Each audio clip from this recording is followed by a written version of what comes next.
आखिरकार सूरज को गुलाब सिंह के षड्यंत्र का सच पता चल ही जाता है और सूरज गुलाब सिंह को उसके कर्मों की सजा देता है। जी हाँ दोस्तों, जेल की ठंडी सलाखों के पीछे बैठा सूरज बार बार वही सवाल खुद से पूछ रहा था, अगर मैंने ट्रिगर दबाया ही नहीं तो कावेरी जी को गोली लगी कैसे? उसकी आंखों के सामने बार बार वही दृश्य घूम रहा था।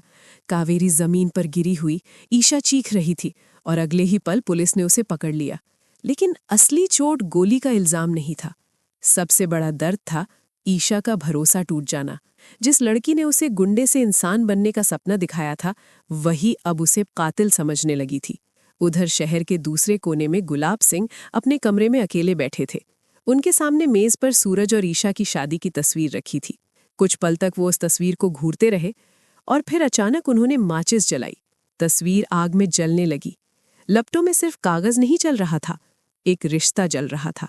लेकिन उन्हें क्या पता था कि अगले ही पल दरवाजा खुलेगा और ईशा सब कुछ देख लेगी। जैसे ही ईशा कमरे में दाखिल हुई, उसकी नज़र सीधे उस जलती हुई तस्वीर पर पड़ी। उसका दिल जैसे एक पल के लिए रुक गया।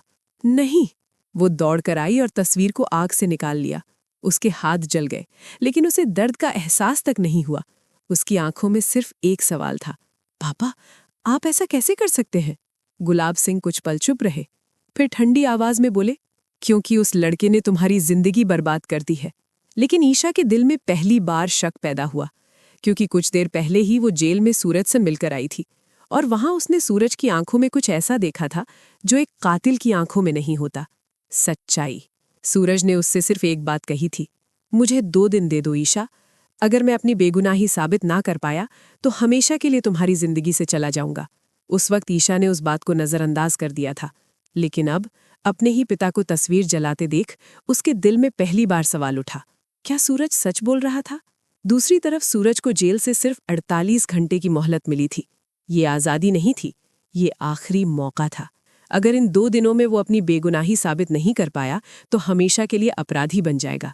रात के अंधेरे में सूरज चुपचाप उस जगह पहुंचा जहां कावेरी को गोली लगी थी। लेकिन इस बार उसने अपना रूप बदल लिया था। साधारण कपड़े, सिर पर टोपी और चेहरे पर हल्की दाढ़ी। वो नहीं चाहता था कि कोई उसे पहचान ले। उसने जमीन पर पड़े निशानों को ध्यान से देखा, दीवारों को देखा, गोली के एंगल को समझने की कोशिश की। फिर वो आसपास के लोगों से बात करने लगा, चाय वाले से, दुकानदार से, यहाँ तक कि उस गार्ड से भी जो उस रात ड्यूटी पर था। धीरे धीरे एक अजीब सच सामने आने लगा। गोली जिस दिशा से चली थी वो दिशा बिल्कुल अलग थी। जहां सूरज खड़ा था वहां से गोली चल ही नहीं सकती थी। उस पल सूरज को समझ आ गया, ये हादसा नहीं था, ये साजिश थी। अब सूरज सिर्फ शक के भरोसे नहीं रहना चाहता था, उसे सबूत चाहिए था। उसने अपने मोबाइल से पूरे घटनास्थल की तस्वीरें लेना शुरू किया। दीवार पर लगे निशान, गोली का एंगल और जमीन पर पड़े छोटे छोटे सुराग। फिर अचानक उसकी नज़र जमीन पर पड़ी एक धातु की चमक पर गई। वो झुककर उसे उठाता है। वो एक खाली कारतूस का खोखा था। सूरज के दिमाग में बिजली सी कौंध गई। अगर ये खोखा यहाँ पड़ा है तो गोली यहीं से चली होगी। लेकिन सवाल अभी भी वही था, गोली चलाने वाला कौन था? सूरज ने उस जगह का पूरा वीडियो रिकॉर्ड किया, हर एंगल, हर निशान, हर सबूत।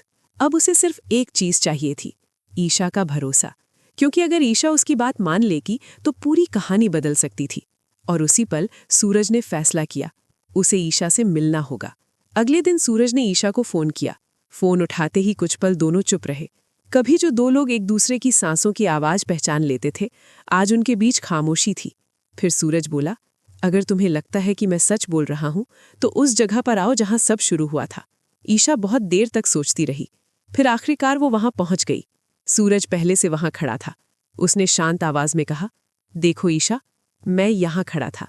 फिर उसने दीवार की तरफ इशारा किया और गोली उधर से चली थी। उसने मोबाइल में रिकॉर्ड किया हुआ वीडियो दिखाया, गोली का एंगल, दूरी और कारतूस का खोखा। ईशा सब कुछ देखती रही। उसकी आंखों में धीरे धीरे आंसू भरने लगे। अब उसे समझ आ रहा था उसने कितनी बड़ी गलती कर दी थी। उसकी आवाज कांप रही थी, सूरज, मुझे माफ कर दो। लेकिन सूरज चुप था, क्योंकि अब कहानी सिर्फ माफी की नहीं थी। अब सवाल था, साजिश करने वाला कौन था? तो दोस्तों, अब सवाल ये है कि क्या सूरज सच में अपनी बेगुनाही पूरी दुनिया के सामने साबित कर पाएगा? क्या ईशा को आखिरकार पूरी सच्चाई पता चल जाएगी? और सबसे बड़ा सवाल, क्या गुलाब सिंह की साजिश का सच सबके सामने आएगा या फिर कहानी में अभी और बड़े ट्विस्ट बाकी हैं? आपको क्या लगता है, सूरज ने जो किया वो सही था या गलत? अपनी राय हमें कमेंट में ज़रूर बताइए। अगर आपको ऐसी ही रोमांचक और ज़बरदस्त ड्रामा अपडेट्स पसंद है तो वीडियो को लाइक करें और हमारे चैनल को ज़रूर सब्सक्राइब करें। साथ ही बेल आइकन दबाना बिल्कुल मत भूलिए ताकि टीवी सीरियल्स की हर नई अपडेट आप तक सबसे पहले पहुंच सके। मिलते हैं अगले वीडियो में एक और बड़े ट्विस्ट और नई कहानी के साथ। धन्यवाद।